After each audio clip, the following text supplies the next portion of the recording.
Haleluya, puji Tuhan saudara, bertemu kembali dalam channel Renungan Harian RPG, Renungan Penyejuk Jiwa. Channel Renungan Harian yang dibuat secara ekspositori untuk menjadi renungan harian bagi setiap anak-anak Tuhan. Apakah saudara rindu terus diberkati melalui channel renungan ini? Kalau saudara rindu saudara, silakan di subscribe bagi yang belum, dan tekan juga tanda loncengnya, maka setiap kali video baru diposting di channel ini saudara akan mendapatkan notifikasi. Dan silakan di share video-video renungan ini kepada lebih banyak orang saudara, supaya lebih banyak orang diberkati melalui firman Tuhan. Puji Tuhan saudara, video ini adalah video ketiga dari 3 seri video yang akan membahas topik tentang merindukan Roh Kudus dicurahkan di dalam kehidupan kita. Saudara, apakah saat ini saudara sedang mendambakan satu ketenangan, satu ketentraman di dalam kehidupan saudara? Sebagai manusia yang normal saudara, maka setiap kita pasti merindukan ketenangan, merindukan ketentraman, merindukan kenyamanan di dalam kehidupan kita. Tetapi yang menyedihkan saudara, yang sayang sekali adalah begitu banyak manusia yang tertipu karena mendasarkan ketenangan dan ketentramannya kepada hal yang salah, sehingga ketentraman dan ketenangannya tidak bersifat kekal. Sebagian besar manusia saudara mendasarkan ketentramannya, ketenangannya kepada perkara dunia, kepada perkara materi, kepada situasi, kepada keadaan. Dan ketika keadaan, situasi, dan materi hilang lenyap, maka ketentraman itu juga akan berubah karena salah mendasarkan ketentramannya. Nah, itulah yang akan kita belajar di dalam seri-seri video ini saudara. Apa seharusnya yang menjadi sumber ketentraman kita, dan apa yang akan terjadi kalau kita menjadikan sumber ketentraman kita kepada dasar yang benar. Puji Tuhan saudara, adapun teks firman Tuhan yang akan menjadi dasar bagi kita untuk merenungkan topik ini adalah dari Yesaya pasal 32 mulai ayat 9 sampai ayat yang ke-20. Saya akan membacakan firman Tuhan bagi setiap saudara. Demikian firman Tuhan. Peringatan kepada perempuan-perempuan Yerusalem. Hai perempuan-perempuan yang hidup aman, bangunlah, dengarkanlah suaraku. Hai perempuan-perempuan yang hidup tentram, perhatikanlah perkataanku. Dalam waktu setahun lagi, kamu akan gemetar, hai orang-orang yang hidup tentram, sebab panen buah anggur sudah habis binasa, dan panen buah-buah lain juga tidak ada. Gentarlah hai perempuan-perempuan yang hidup aman, gemetarlah hai perempuan-perempuan yang hidup tentram. Tanggalkanlah dan bukalah pakaianmu, kenakanlah kain kabung pada pinggangmu. Ratapilah ladangmu yang permai, dan pohon anggurmu yang selalu berbuah lebat. Ratapilah tanah bangsaku yang ditumbuhi semak duri dan putri malu. Bahkan juga segala rumahmu tempat bergirang-girang di kota yang penuh keriaan. Sebab purimu sudah ditinggalkan, dan keramaian kotamu sudah berubah menjadi kesepian. Bukit dan menara sudah menjadi tanah rata untuk selama-lamanya, menjadi tempat kegirangan bagi keledai hutan dan tempat makan rumput bagi kawanan binatang. Sampai dicurahkan kepada kita roh dari atas, maka padang gurun akan menjadi kebun buah-buahan, dan kebun buah-buahan itu akan dianggap hutan. Di padang gurun selalu berlaku keadilan, dan di kebun buah-buahan akan selalu ada kebenaran. Di mana ada kebenaran, di situ akan tumbuh damai sejahtera, dan akibat kebenaran ialah ketenangan dan ketentraman untuk selama-lamanya.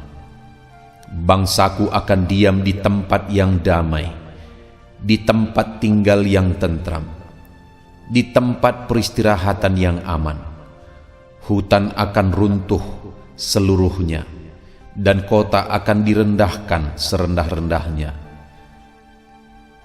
Berbahagialah kamu yang boleh menabur di segala tempat, di mana terdapat air, yang dapat membiarkan sapi dan keledainya pergi kemana-mana. Puji Tuhan, saudara. Konteks dari teks firman Tuhan ini adalah di mana ada pada satu masa umat-umat Tuhan merasakan ketentraman dan ketenangan di dalam kehidupan mereka, dan mereka mendasarkan ketenangan dan ketentraman mereka kepada perkara materi. Mereka sedang berkelimpahan, mereka sedang berkecukupan, sehingga mereka merasa tenang, mereka merasa aman. Karena di ayat 9 firman Allah berkata, "Hai perempuan-perempuan yang hidup aman,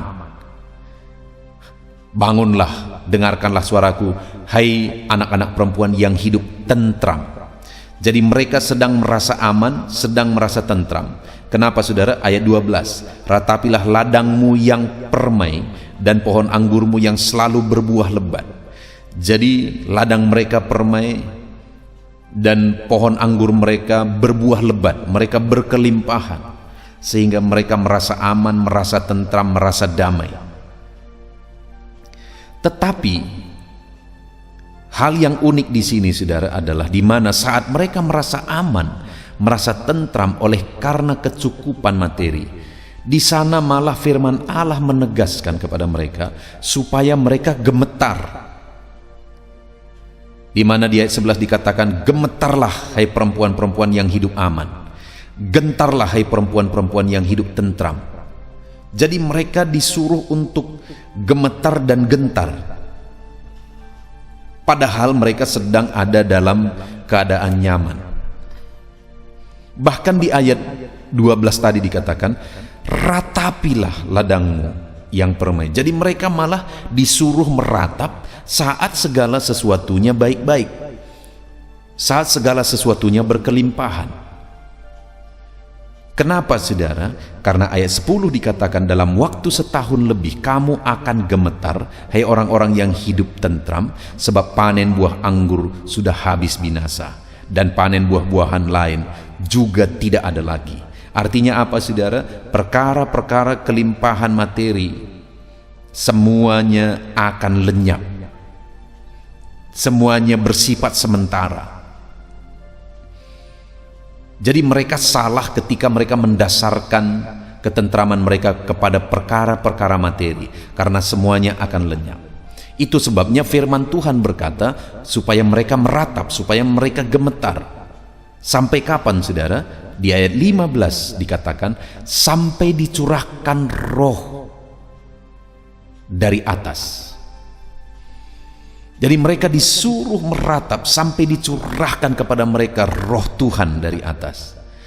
Jadi dengan kata lain, firman Tuhan sedang menegaskan di sini, saudara, supaya umat-umat Tuhan mendasarkan kenyamanan dan ketentramannya kepada kehadiran Roh Kudus, kepada pencurahan Roh Kudus atas kehidupan mereka, bukan kepada perkara dunia, bukan kepada materi, tetapi kepada kehadiran Roh Kudus yang tercurah memenuhi kehidupan mereka.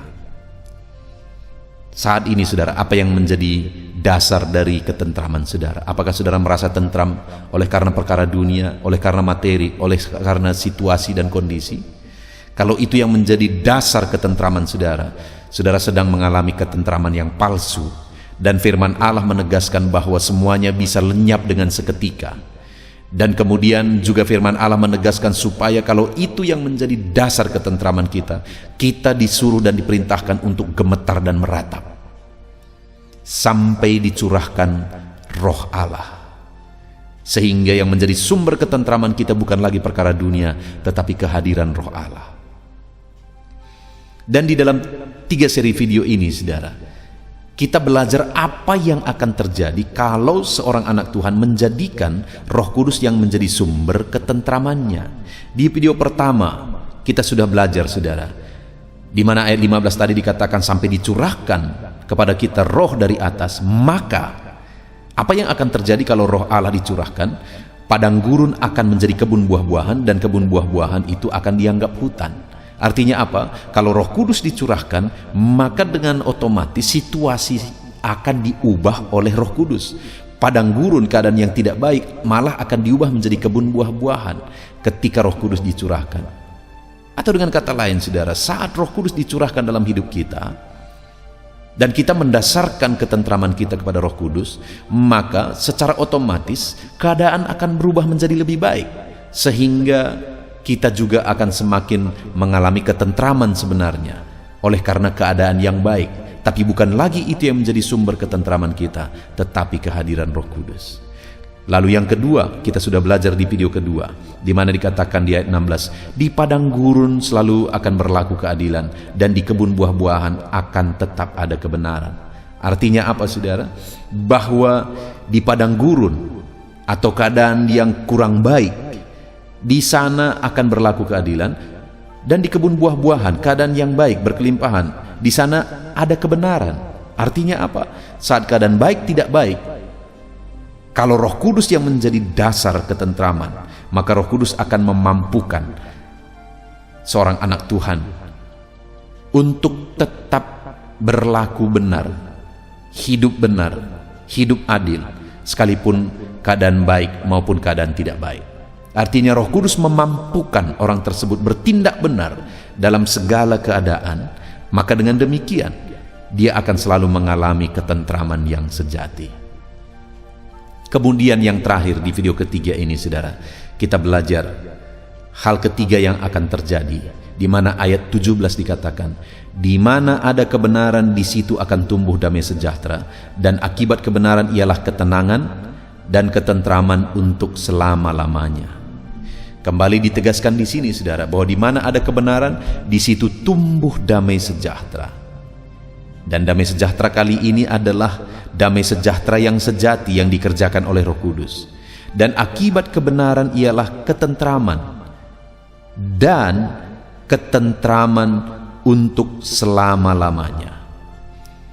Jadi ketika seorang umat Tuhan tetap hidup dalam kebenaran dalam segala kondisi, karena dia mendasarkan ketentramannya kepada kehadiran Roh Kudus, maka yang terjadi adalah bahwa tumbuhlah damai sejahtera di sana di dalam kehidupannya, dan kemudian ketenangan juga dia alami, lalu kemudian ketentraman juga dia alami, dan itu bersifat kekal karena dikatakan untuk selama-lamanya.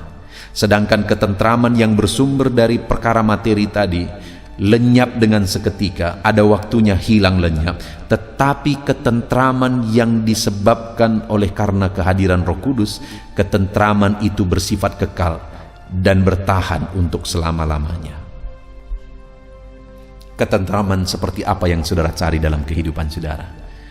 Kalau saudara mau ketentraman, rindu ketentraman yang bersifat kekal, maka dasarkanlah ketentraman saudara kepada kehadiran Roh Kudus, bukan kepada perkara materi. Saudara, kita bersyukur buat firman Tuhan. Mari kita mencari ketentraman yang sejati, yang bersifat kekal, dengan merindukan Roh Kudus hadir dalam hidup kita, dan kita mendasarkan ketentraman kita kepada kehadiran Roh Kudus tersebut di dalam kehidupan kita. Maka dengan demikian, saat Roh Kudus hadir, karena kita menjadikan Roh Kudus yang menjadi sumber ketentraman kita, dan Roh Kudus memenuhi kehidupan kita, maka secara otomatis Roh Kudus akan mengubah keadaan kita. Roh Kudus akan memampukan kita untuk tetap hidup benar dalam segala kondisi, dan Roh Kudus akan mengerjakan ketentraman dan ketenangan yang bersifat kekal di dalam kehidupan kita. Puji Tuhan, saudara, kita bersyukur buat firman Tuhan. Mari kita sama-sama berdoa. Terima kasih Bapa di sorga, kembali kami bersyukur ya Tuhan. Di video ketiga ini kami sudah belajar bahwa sumber ketentraman kami bukanlah perkara dunia, Tetapi yang seharusnya menjadi sumber ketentraman kami adalah kehadiran Roh Kudus di dalam kehidupan kami. Dan kalau Engkau yang menjadi sumber ketentraman kami, ya Roh Kudus, maka kami akan melihat Engkau mengubah keadaan menjadi baik. Engkau akan memampukan kami untuk tetap hidup benar apapun kondisinya. Dan Engkau akan mengerjakan dan menumbuhkan ketentraman, ketenangan dalam kehidupan kami yang bersifat kekal sampai selama-lamanya. Terima kasih Bapa di sorga, kami bersyukur buat firman-Mu. Dalam nama Tuhan Yesus Kristus kami berdoa. Haleluya. Amin.